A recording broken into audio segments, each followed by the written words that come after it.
This story begins in Fairmont, West Virginia in 1936. This is the view from the top of Bonview Street Hill. We are looking from the porch of my maternal grandparents' house. My father, Sutton Sharp, began taking the home movies that year when he was 33 and the camera was new. My mother, Columbia Cubby, was 23 and newly married to Sutton in 1935. My father's 6-year-old daughter, Anne, from his first marriage that ended in divorce, is shown here. Anne often visited the newlyweds in the basement apartment at my grandmother's house where they lived for the first 2 years. It was during the Great Depression. They joined my grandmother Mary in her large flower and vegetable garden that filled the lot that they owned next door. Mary had 4 daughters and is about 60 in this picture. The big brick house was built in 1920 by Cubby's father, John P. Rosetta, who had a small construction company before the Depression. Here, Sutton plays with his parents' dog, Patty. His mother, Margaret Sharp, a former teacher, sits on her own front steps. I called her Margie. John George Jack Sharp, my father's younger brother, was 23. Just Cubby's age. He carries tennis balls. Here comes Cubby, followed by Jack on his way to a tennis match. This is Teresa, who we all called T, Cubby's eldest sister, at age 30, before her marriage. She was a fun-loving, hard-working legal secretary. Cubby, the baby of the family, worked in the business office of the daily newspaper where she met Sutton, who was an editor. Nearly everyone smoked in those days. Here is Cubby's father, John, who died before I was born. He's shown here at about 64. He was a stonemason trained in his native Friuli in the Alps on the northeast Italian border with Austria. He came to the United States, however, at the age of 19. Bonnie, my mother's other living sister, was an excellent seamstress, a school teacher, and later an artist.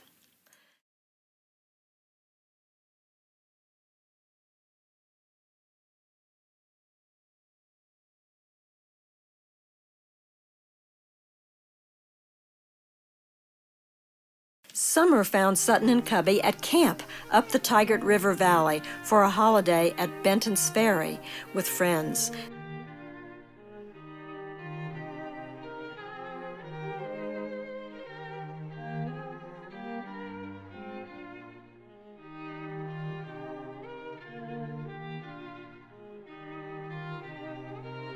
They were still very much the lovers.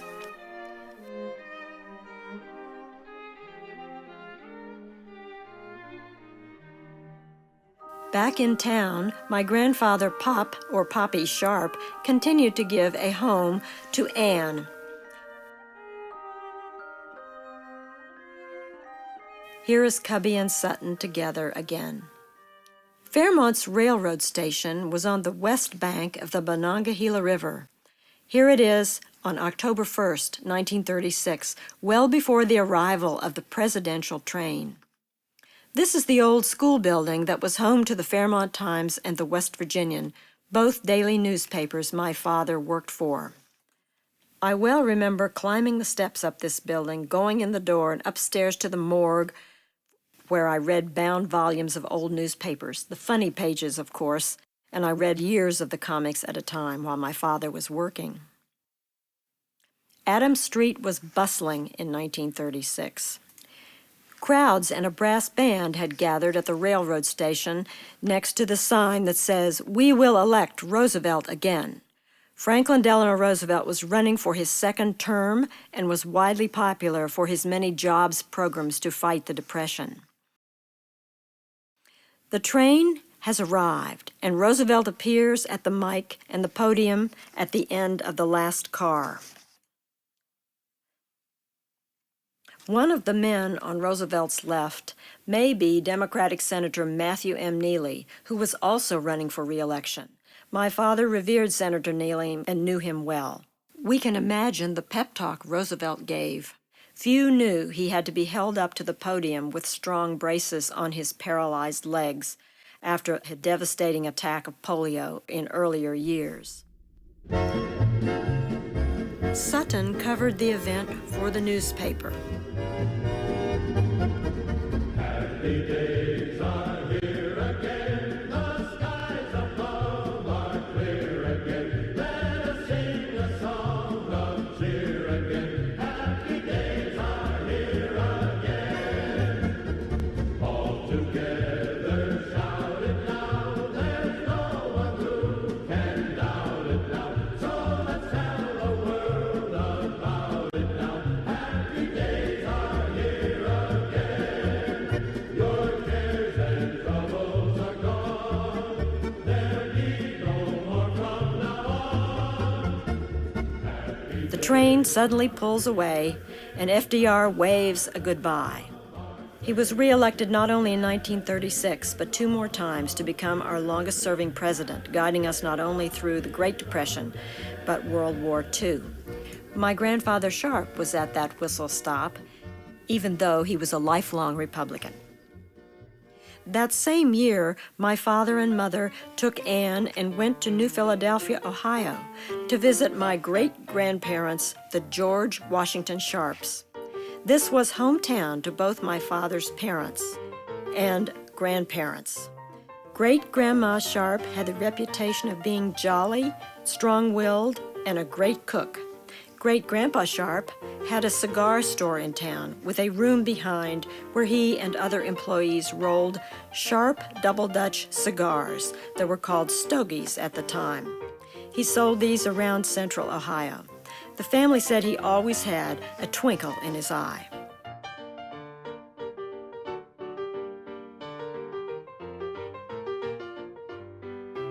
My great-aunt Irene was their daughter. I knew her from several visits to West Virginia. She laughed a lot, too. My grandparents, Margie and Poppy Sharp, were on this visit to New Philadelphia. Uncle Jack and Cubby are shown here in the bloom of youth. They are both, remember, 23. Sutton and Jack, with Grandpa and Grandma Sharp, are in this picture. Sutton tries Grandpa's stogie. It's a little strong.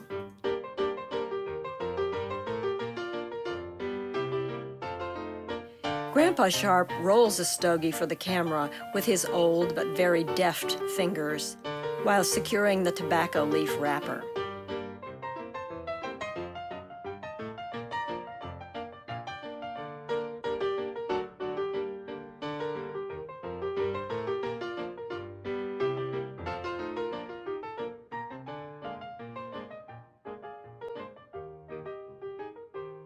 This was the Evans family home of my grandmother Sharp. Finally, Cubby and Sutton say goodbye to Grandpa Sharp, a visit that was never to be repeated. Back in Fairmont, Cubby joined Sutton on a trip to the nearby Grafton area to inspect construction of a major dam on the Tigard River. This was part of Depression-era funding and eventually created a large reservoir also used for recreation even today. It is known as Tigard Lake. The billboard at the site indicates over 1,700 men were employed in new jobs.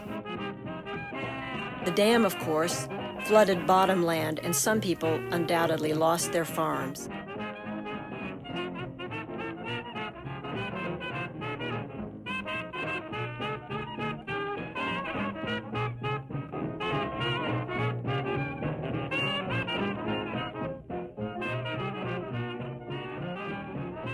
Dammed water begins to fill the valley. Cubby continued to work in the newspaper's business office.